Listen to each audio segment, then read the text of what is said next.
Actually, most of this deer, so.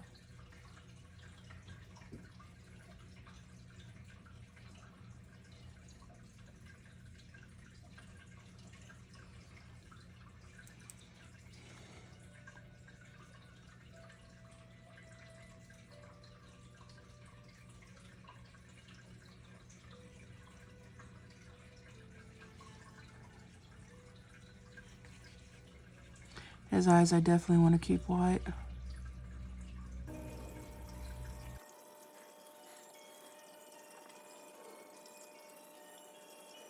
A good 10 minutes since I put the masket on my painting. And we're going to start now by painting the nose of the deer. I have got some blue watercolor paint that I've mixed up over here. Dark blue and black. And I'm using, for my watercolor paint, I'm using the Mission Gold watercolor set. It's more of a light fast watercolor. Since I've been trying to do professional artworks, I've tried to get some more paints that are higher quality. But if you don't have the money for these, you know, I completely understand. This set here was like $34, I think. It's Magello Watercolor Gold Class Mission, 7.0 milliliter, 24 colors. And it says it's Mission's watercolors, 5 highest standards. The finest quality pigments with superior light fastness, color uniformity, exceptional solvency, non-toxic and non-chemical additives, cadmium-free, cosmetic-grade preservative. So, and it's, I believe they're a honey base. So, if that is important to you as a watercolorist to know, that's what I have found out thus far. I also have, like, whenever I was in college, and up till recently, I've always used like a regular student grade praying, and I actually quite love the praying. But as far as making like a prints, as I've said before in other videos, if you use your student grade color pencils, student grade papers, watercolors, gel inks, India inks and pens, anything that, you know, a student grade, if you're making prints of stuff, it should be fine. When you want to use your higher grade, professional artist quality, acid-free papers and high pigmented colors, that's whenever you go into a higher bracket of art supplies, which is also a lot more expensive. But if you can get it, get the best that you can get with the money that you've got, because these things last a long time. A long time. Whereas some of the student grade may not last as long. But let's go ahead and get into this. I have several small brushes here. I've had a set that I bought. These were the Monet's Touch Fine Art Studio brushes. These weren't super expensive, but they are smaller, detailed for fine work, fine art work. And then a couple of smaller, like more liner brushes. And these weren't very expensive either, probably $3-4 a piece. I think this set here was maybe $20 for all of these. So we're not talking like super expensive, but and they're crimped well, and they've done well, and they'll last a good long time. You know, even a cheap brush will if you take care of it. So I'm going to take from my brushes here, because I'm going to be doing the nose. I'm going to go with this smaller number 10/0 brush.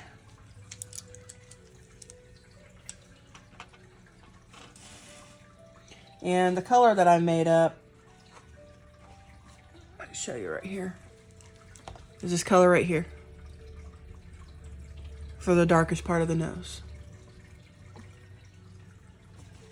You always want to have a sample watercolor piece out, paper. It doesn't have to be the same as the one you're using, especially if this is an acid-free, you know, $20 or $30 piece of paper. Get you some Canson watercolor paper, or, you know, elementary grade watercolor. It's going to show the same color on that as it is on your professional paper, but it will handle differently on a professional grade paper. I will say that, just because of the tooth of the paper in itself. I always like to get my brushes wet first, and I always like to keep in my hand some paper towel so that I can dab off any extra color or water so that it doesn't drip onto my painting where I don't want it. And see, this has got that masket there. If you have, like I said, have a problem with allergies, you can always wear gloves, but it's a smaller space, so I'm not going to worry about it.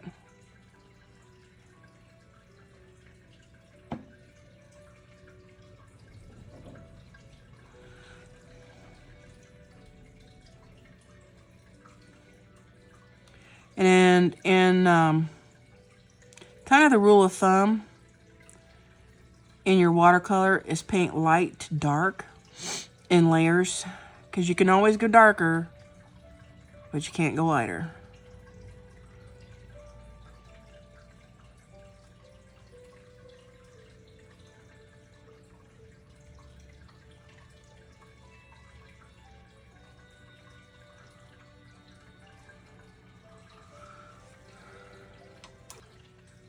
When you're painting in watercolor, you do it in layers.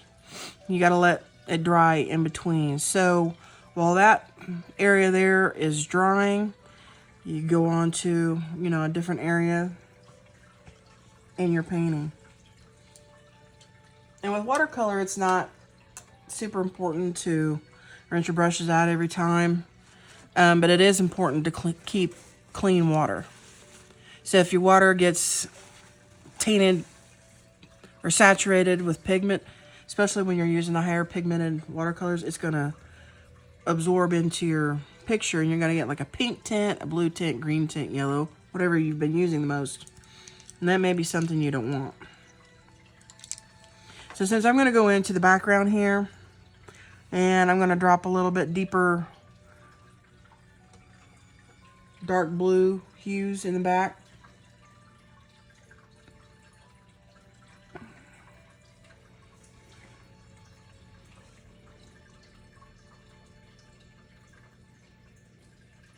See, this is what that masket's for. It just goes right over the top.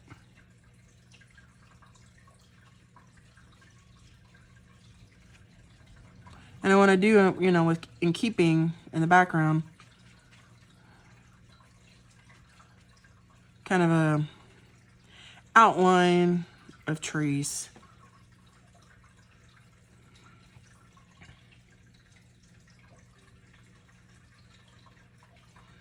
This is where you can go in and you can kind of tighten up certain areas.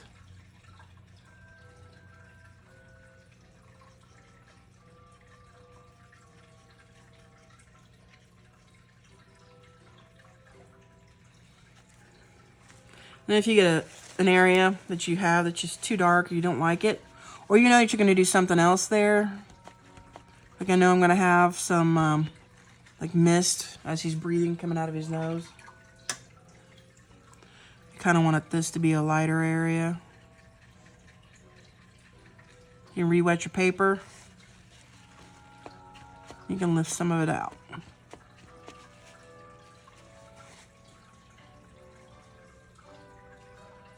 Now I'm going to go over the back of the top of this with, I do have white for a watercolor in here, but I'm probably going to use pencil once everything's said and done.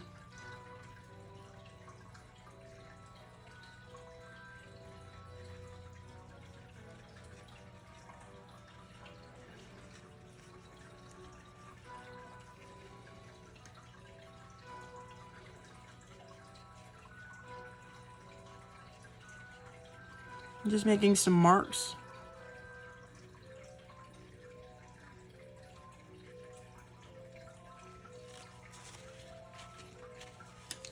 And paper towel will also give you a different look when you lift it up and you just let it dry. So it'll give you all kinds of fun things that'll happen in the background. You can also put salt down on wet watercolor, let it dry completely, and then brush your salt off, and it'll do it'll do another kind of a technique.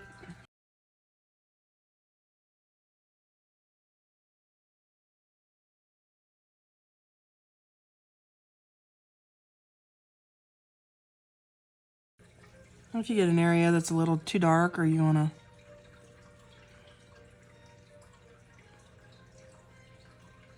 lift it out a bit.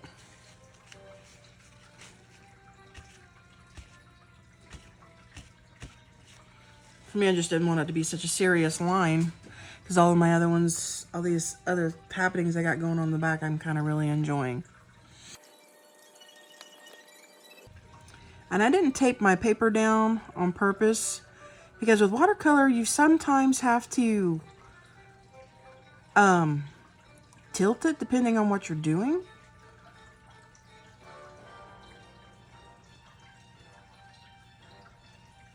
Or you can get like a straw or just use your own breath and just blow the paint across your picture.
And if you get an area too dark, rinse your brush out. And it's small like this, and you're just gonna, it would smudge it like crazy. While your paint is wet, go back in and lift it out. Rinsing with clean water. and patting your paper towel. That way you're lifting your paint, not putting more water on your canvas here. Just like that.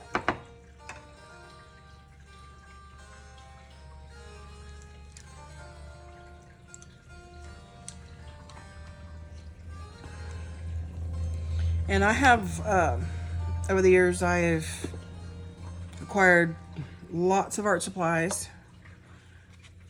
Just here and there and everywhere through the years. Probably 30 some years of collecting art supplies. So I have to have a way to store them. So I went to a wonderful little place here in the Midwest called Harbor Freight. And I picked up a toolbox. And it has a bunch of these small containers in. And I put pencils, compasses, erasers, just a little bit of this and a little bit of that in that toolbox.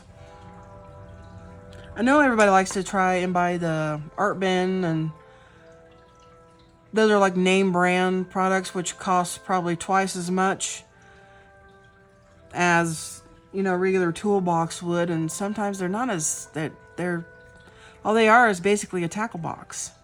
So you can pick up a tackle box in the men's aisle for fishing, you know, pretty cheap. Or, like I said, go to Harbor Freight, pick out something that you want that's got more compartments. Because with art supplies, you got to keep stuff separate sometimes. So whether you're putting, you know, pastels, your soft pastels, oil pastels, keeping colors safe and separate and away from each other, the way they're not getting all gummy. You know, that is definitely needed.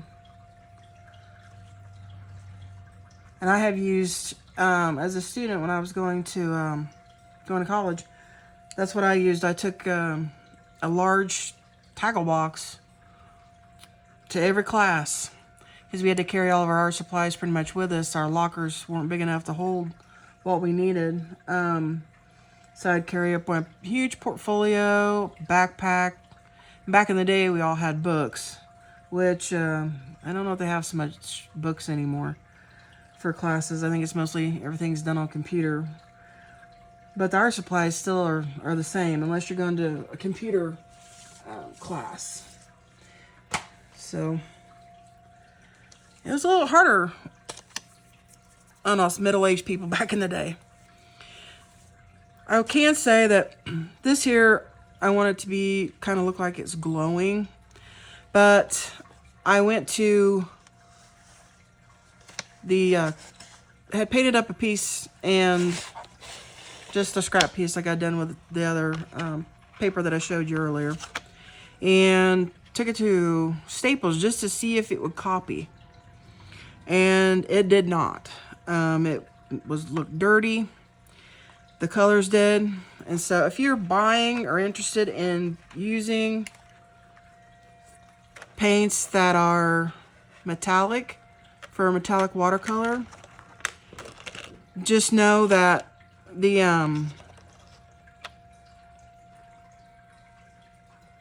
glitter and the shimmer that you see, you're only going to be able to see that on the original. And then on anything that's printed, it's definitely not going to be an accurate color.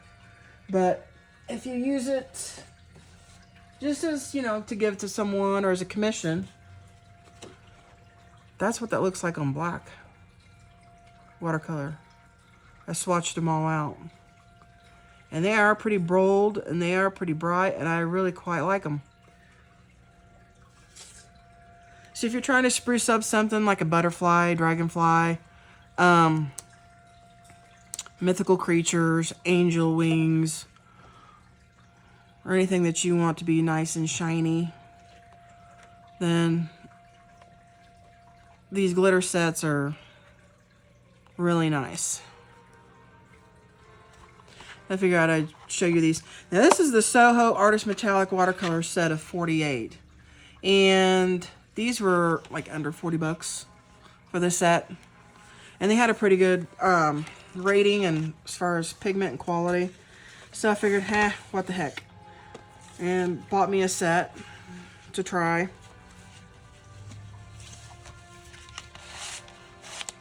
Because I honestly didn't know that they made metallic watercolor until I saw it on I think it was a YouTube video I was watching. And I'm a sucker for art supplies, so anything new that comes on the market that I think I'm interested in, I will definitely go check it out. Buy me a sample set if I can afford it, if it's in my budget. If not, I save until I can't afford it. So, well, I think I'm about done with the background and even in the foreground. It's not, the definitiveness of this is not needed, and to really sharpen stuff up as far as the background goes or foreground, except for the deer, because I'm going to have it snowing. So I'm going to be putting a lot of white dashes on top of this, which is going to cut the clarity anyway of what you're seeing. So when everything's all said and done, you know, this little spot here or anything that you've got that's here or here, it's not going to matter to the eye. Because like I said, as you do your layers, different things come through, different things recede, some things come forward. And when you break out, if you break out like your colored pencils or anything, make this a mixed media piece, it's going to change everything drastically as well. So I think one more layer on that nose, and I think will be done. You're going to mix in the paint. Some paints separate worse than others. I have noticed that. Because sometimes the pigments, they're not friends. They don't want to play with one another.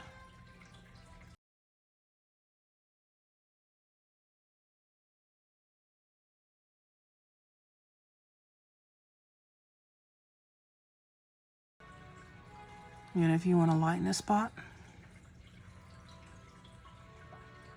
do it while your paint is wet. I can say that with watercolors, the dark, like your black or your dark blues or anything that's a real dark color, if you did get it wet accidentally, it's very likely that it will bleed. And that's one of the downfalls of using watercolor, is any saturated pigmented area,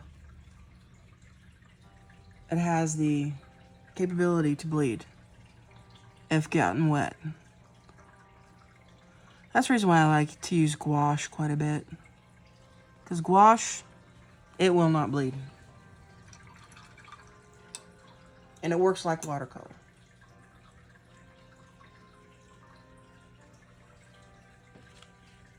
So I'm going to let this little guy dry. I didn't get his chin, and I want that to be a very light blue.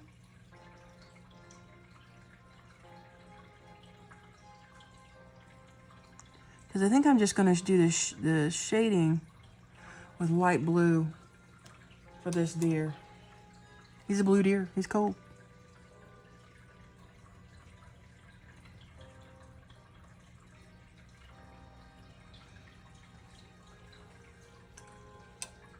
You'll be amazed at how white your image is once you remove that masket.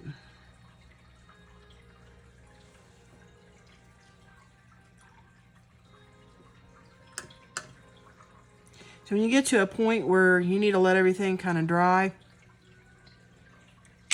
you need to take a break.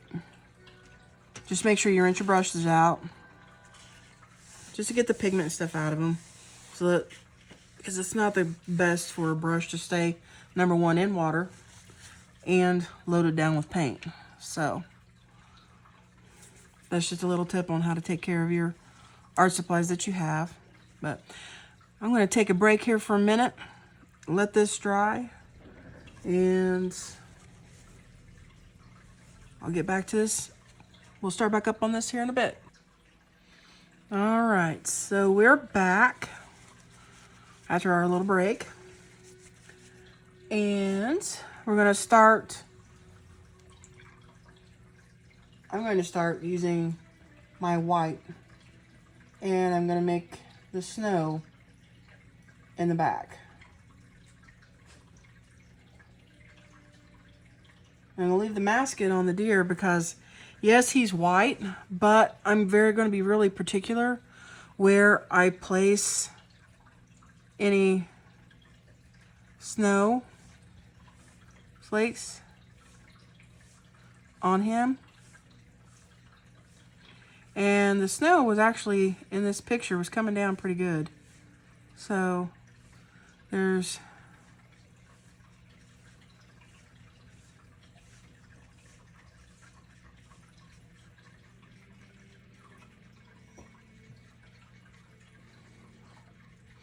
I'm using a number 2 round. It's a Princeton Art and Brush Company again.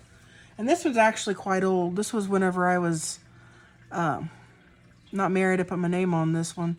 But it's starting to lose the enamel on the outside of the brush. So this has been, you know, a brush I've used for many, many years.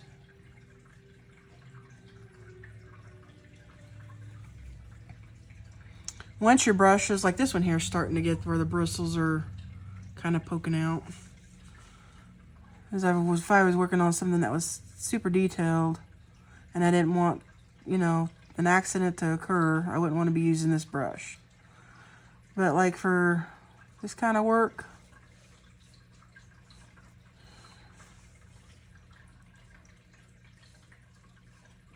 it works all right. And as you use your watercolor brush, you notice that this was really bright, and this here is starting to get soft. That's okay. Your pigment's running out, but you're going to be doing, it looks like there's several layers, like there's snow in the back and there's snow in the front.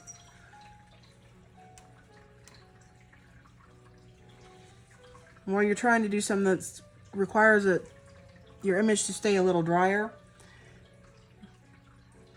but you gotta remember you are working in watercolor. Dip your brush in your water, pat it on here, and then go back to your painting.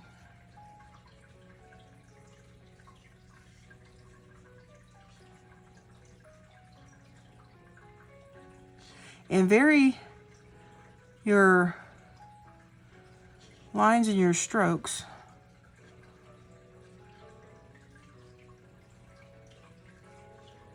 Because snow is not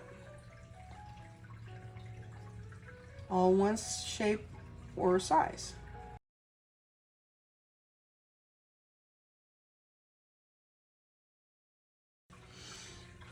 And as you see what I'm telling you about the background, you're not seeing that as much or as clearly as you are this. Get your brush wet. Dab it. And go into your paint so that it is as highly as pigmented as it can get, especially if you're using white.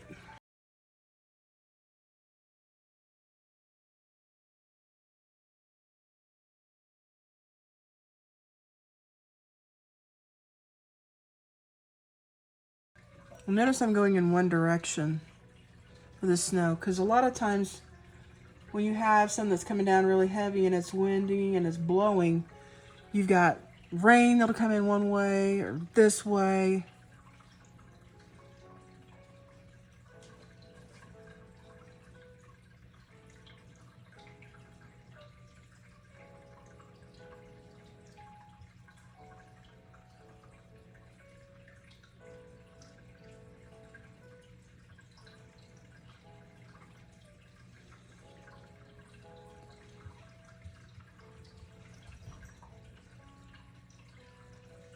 If you want to be able to control where your snow is going, this is how you would do it. It's methodical, but it will get you the result that you are wanting. If you don't care where your snow goes and it's just it's a soft winter snow, you can take a bristle brush and get it wet and then dip it in your watercolor paint and make the bristles really saturated with the white paint, and then use your thumb and run it across onto your picture, and that's going to just give you a splatter.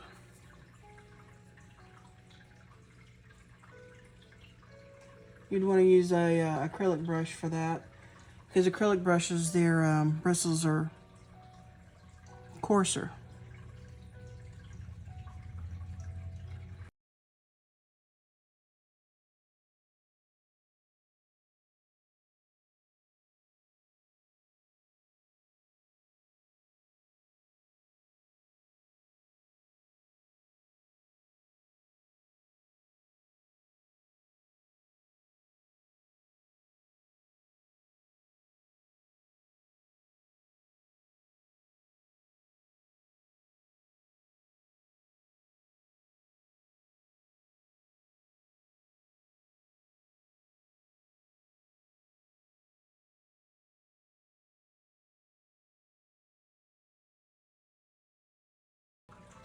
And watercolor does dry very fast. That's the reason why I'm able to put my hand down on this and it's not affecting it. When you use just a minimal amount of water and with your paint to do something like this, you can put your hand on the top of it pretty soon after you paint it.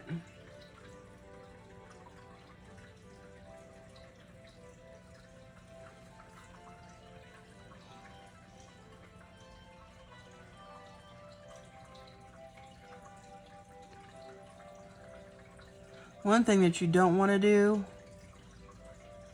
if you're going to have your hand on any type of drawing or any paper, you don't want to have fresh lotion on, because it acts as a resist and it doesn't come off. It just absorbs into the paper and then that's it.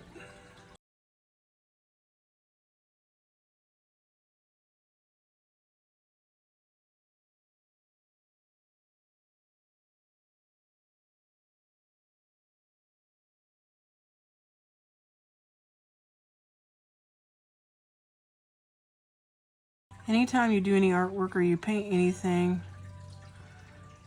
a lot of time is taken.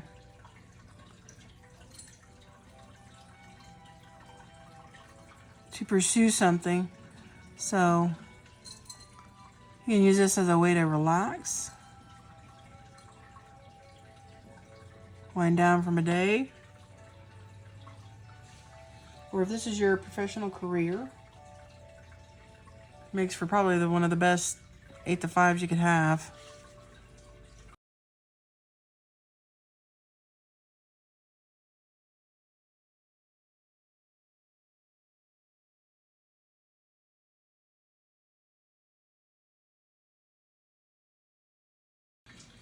I have little friends called Milo and Loki that love to assist me in doing artwork.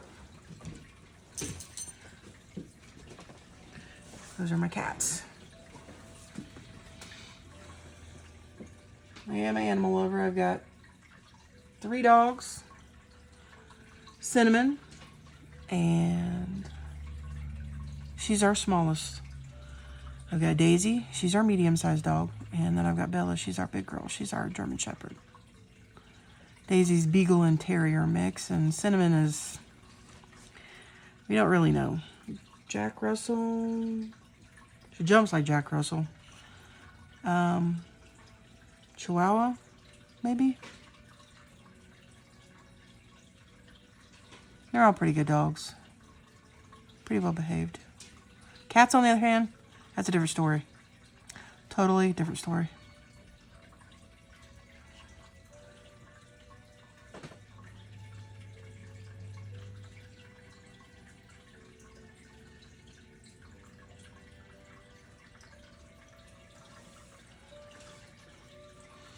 I learned a lot of my painting skills before I went to art school. My grandmother painted, and my great-grandmother, whom I'm named after, hence the M. Retta. M is for the Michelle, and then Retta is my middle name. So I chose that as my artist signature and many years ago. Because Retta is a kind of a unique name. And they call my grandma Rhett.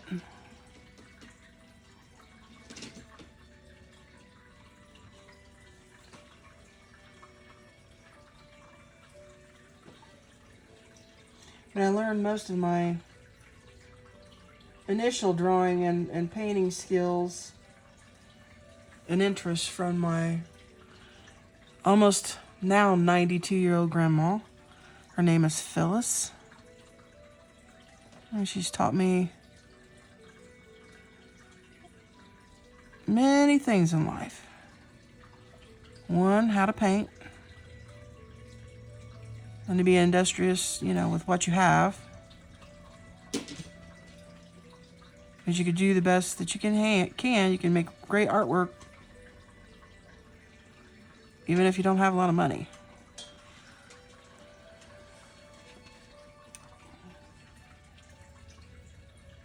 She just recently painted some flowers for me, some irises and a ship in the sea on the ocean. She's painted several works throughout her life, lots actually, and she still continues to paint today.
All right.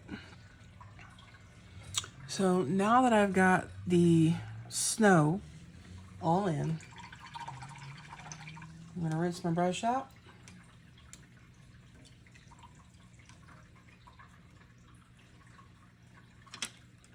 And I'm going to let it dry there for a minute.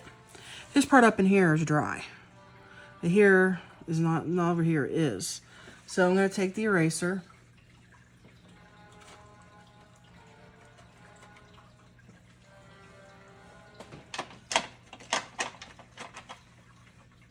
I've got several different erasers. I've got this one, that one. This is actually a drafting eraser. And I've got the Mono Zero Tombow. And it's a very small eraser, but it's very sturdy. And it gets into really small spaces, so.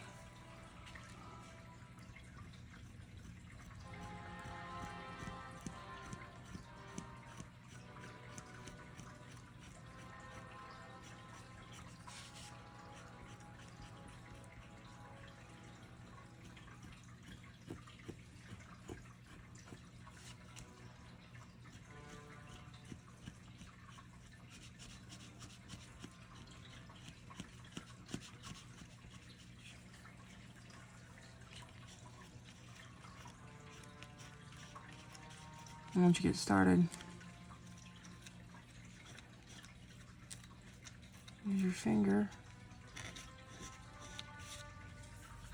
The way your line is still there.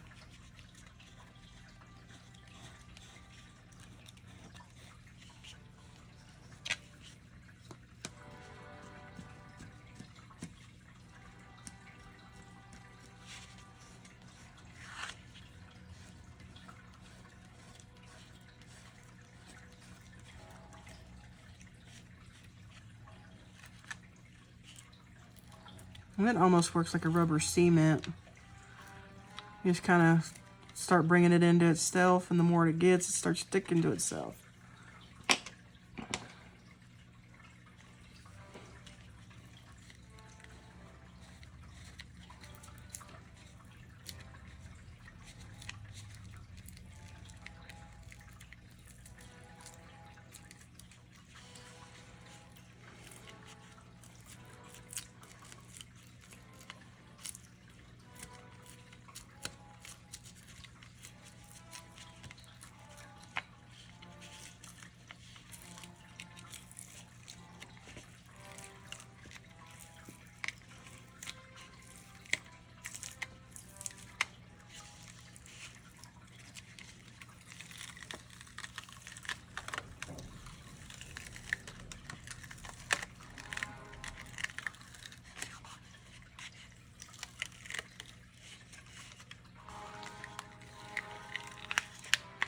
This is why you don't want to leave the masket on for more than a day.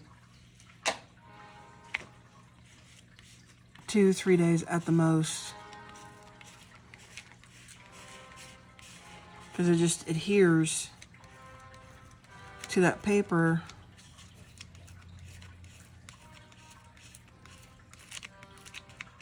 And keeps kind of drying it out. The masket keeps drying out. And when it gets so dry, then it won't want to come off your paper without lifting that top layer.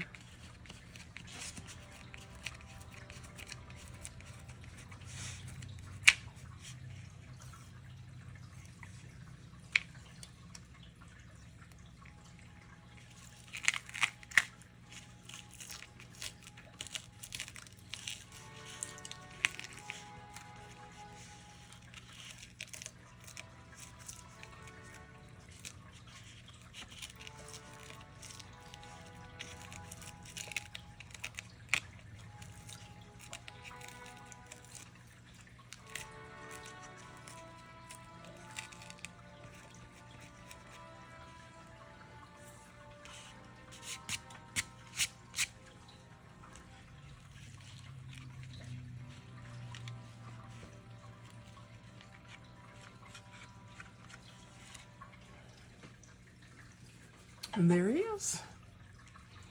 All nice and shiny.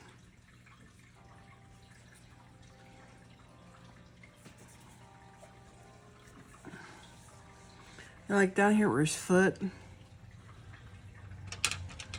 got covered up a little bit more than what I wanted to with that masket. So we're going to be painting the rest of him very monochromatic color, blue still. And I'm going to start with this because I'm going to go back into the eyes.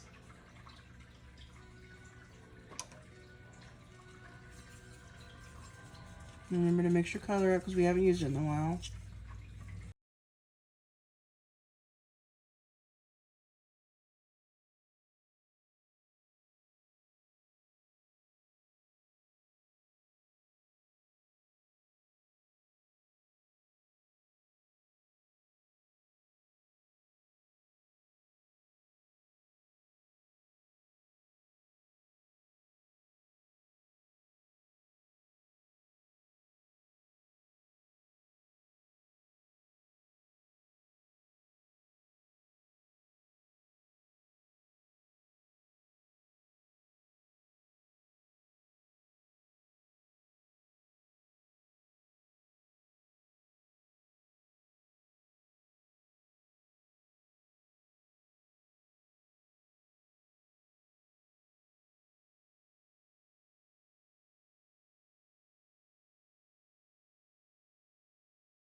So once you get things mostly painted where you want them to be,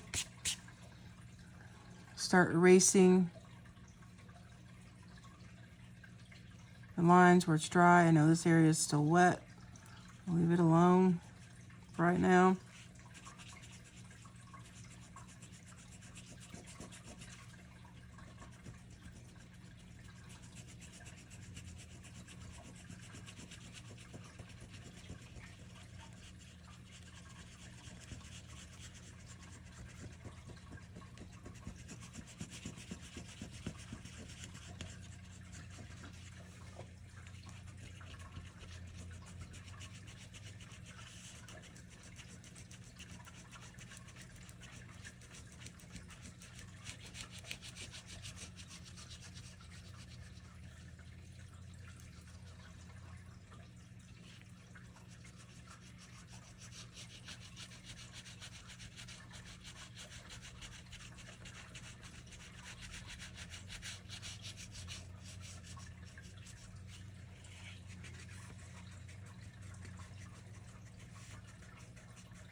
Because this deer is white, that's why it's important to remove the graphite.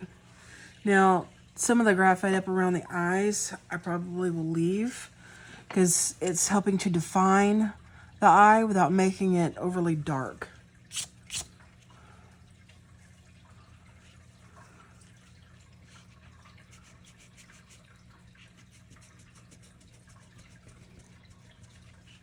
And in most watercolor paintings, your graphite is going to disappear underneath your painting. And whatever doesn't, as you can see, I can erase. And if you think you need to go and darken up an area where there was a line,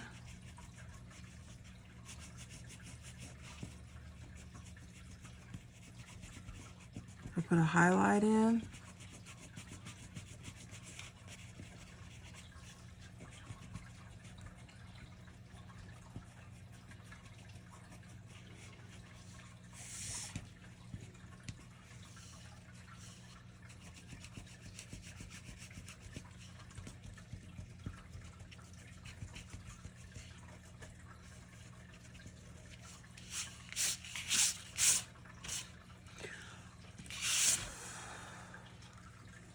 Kind of gives him a glowing appearance, which is what I was going for.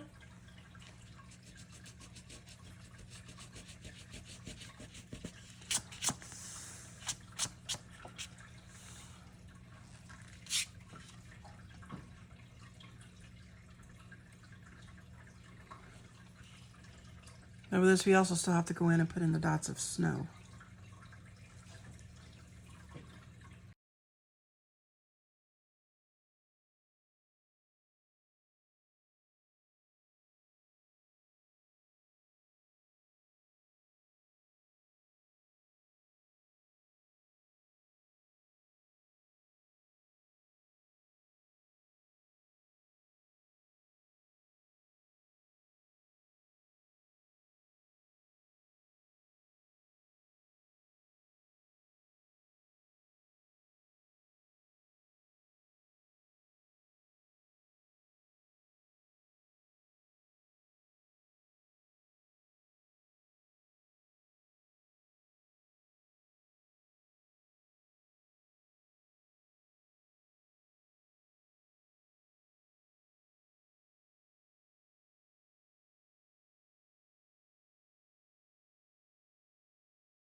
I hope you enjoyed watching.